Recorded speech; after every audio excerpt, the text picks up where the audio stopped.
Folks, welcome back. You know, I was this close to taking the song Love Shack. Love Shack, baby, love. You know, I can't even sing it. YouTube will flag me. The Love Shack song. And I was this close to going to my local Kmart or Sears or Radio Shack and buying a big bean bag and spray painting Magic 30. And then literally going to my local Wally World, the Walmart, not Walmart, the Walmart, and buying every single Hot Pocket case.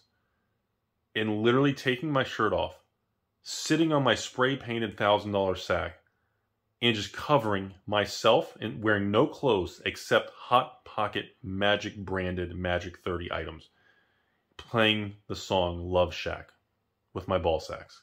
I came that close to doing it, folks. The only reason I didn't is because I was busy making sure all the patrons' orders are shipped on time and replying to everybody and kind of, you know, doing real world adult, you know, that whole adulting thing, adult stuff. And today's video is regarding, I gotta make a video on it because I've been getting a million messages, Magic and Hasbro's marketing campaign this week for Hot Pockets. Yeah, again, I've told you all many times, you can't make this stuff up. It's just sometimes the real world is far better than me trying to pump and dump your stepsister. You can't make this stuff up, man. I can try to make up fake things and lies to you all, but the real world and the stories that happen out there is just better.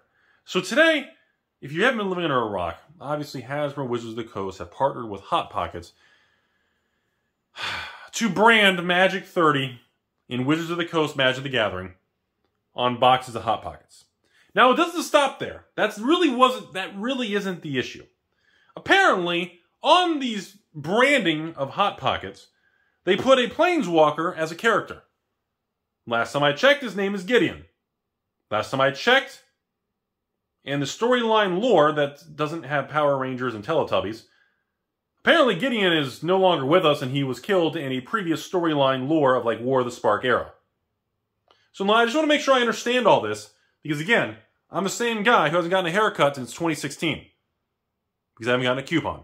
They're being stingy on the coupons after COVID. Everybody wants to have coupons, doesn't want to do coupons anymore. Everything's about inflation and rah, expensive.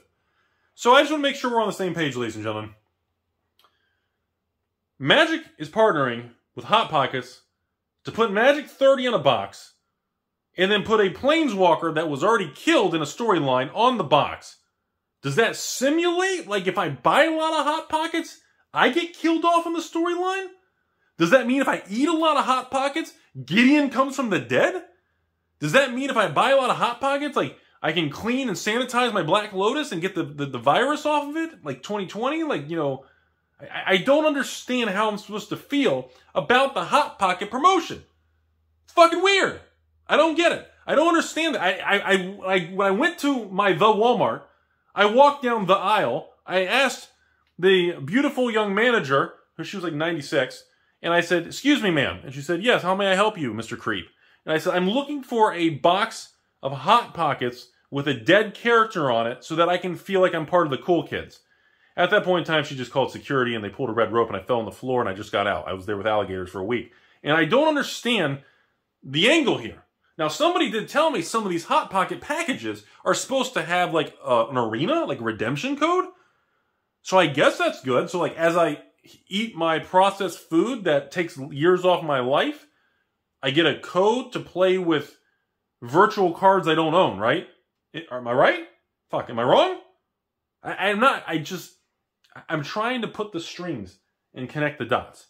The instructions are unclear. I bought more Beanie Babies. I'm not understanding the angle here. I don't know if this is a package. Is it like a redemption thing?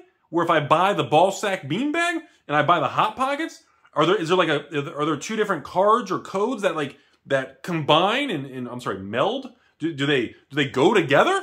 Does Goblin Welder pop out my ass and say, "Congratulations, here's a free booster of a virtual pack that you can never actually own in this world"?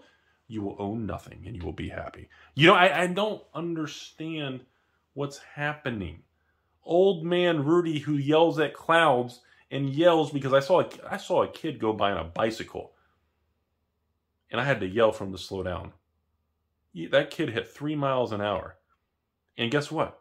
Not only did he have a face mask on, he had a helmet on, 2 pairs of gloves. He had 3 full spacesuits and 2 rolls across his head. I mean, he looked like the Stay Puft Marshmallow Man. And I was happy because, you know, I guess the Hot Pocket virus couldn't get to him. I don't know what's going on. I don't understand. All of a sudden, this new branding attempt to put magic with dead characters, I don't get it. That's today's video. I was going to make memes and jokes, but instead, I'm just here to tell you, I don't know what the fuck's going on. I don't get it. I don't know. What lured me into magic, and some of you old farts out there that are just as old as me, and we're kind of both farts together, and if our farts combine, well, I don't know, we can smell them or something. I don't know about you all, but I got into magic in the early 90s. Mostly because I thought the artwork, the feel, the smell of the cards, and just, it was the lore, the depth of the game, and the excitement of waiting 6 months for the next set, and reading about it, and looking. You know, hey, old man yelling at the clouds, that's all I am. But that's what got me into the game. When I talk to anybody who's excited about magic, or pre-ordering, or Rudy! God forbid you're a Rudy patron. I mean, my goodness, the last patron I had signed up, bought 1 box of cards. Nope. You know what I sent him? Empty box of Hot Pockets. I didn't even leave him one to eat on his own. It was just the Hot Pocket wrappers. I don't understand. Like, I know what got me excited to be in the collectible world. I know what got me excited to be in Magic. And it sure as shit wasn't $1,000 ball sacks and Hot Pockets in Walmart. I don't understand this angle. I don't understand why the company is trying to make Magic this mainstream thing to get more players aware, and so that Dr. Cox can be recognized at a cocktail party. I don't understand why any of this matters.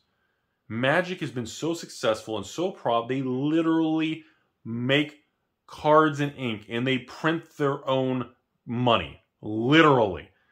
And I don't understand why this has been working for so long, and it's such a great, mega in-depth game. But all of a sudden, the overprinting and margins, well, I guess we can't print billions. And then, like, let's make a booster pack where every card is foil and there's 14 versions, and suddenly nobody wants any of them. There's more returns and customer service complaints on TCG Player than ever because all of a sudden everybody's getting the wrong versions of cards. And like, who's asking for this stuff? And how is it helping the game? I mean, are you eating a Hot Pocket and just going, holy, you drop the Hot Pocket on your ball sack and say, I should have bought more Magic today? And then you curl up in the fetal position and yell at clouds with me? Like, I don't get it.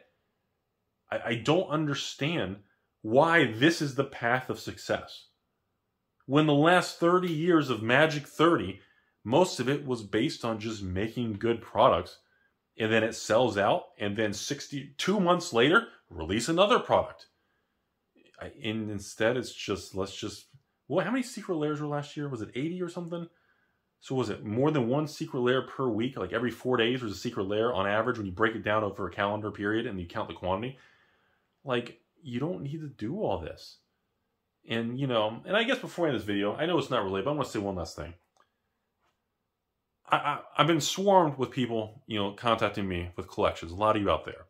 And I'm doing the best I can. I'm replying to, I think I'm able to reply like 90% of collection and buyers and stuff like that. But, you know, I think the most heartbreaking thing to me this day is I know many people, oh, reserve list is the devil, the reserve list is Rudy's ex, the reserve list is your wife's boyfriend. I know. But the thing that still gets me, and it never gets old, is when I have a younger individual, let's say he's 21 years old. I'm an old fart. I'm like 88 years old or something now. And this person contacts me. And they've been into Magic for 3 years. No sealed product. No vintage cards. Not even new sealed product. And all they did was play decks, enjoy the game for a little bit. And they spent thousands of dollars, $5,000, $10,000 on Magic. And they send me pictures of their top cards and their binders. And I have to reply to them saying, unfortunately, most of your cards are standard or X-standard or modern era, pioneer era single cards. And unfortunately, I don't buy those because I don't want you to sell them to me, because if I do take some of those cards in with a collection with older stuff, I pay terrible prices. I just pay flat out terrible prices for standard and modern singles because I have to. because the fact that any moment they can arrive in 3 secret layers, or if they get reprinted in the next set, there'll be 10 versions and the price will just collapse 90%. And it's still, to me, heartbreaking to see young people who play Magic for a couple of years, work their ass off at some job, doing just enough work to not get fired, putting up with some boss or manager that you're always going into work saying, how is that guy a manager? I know what you're talking about. And they're trading their time for that money. And they're trading the money for Magic. And then they want to move on or buy something different. And they want to trade now the Magic for the next thing. And they realize the $10,000 worth of Magic they bought is worth maybe $500. And no matter how many times I see that in this world, it sucks.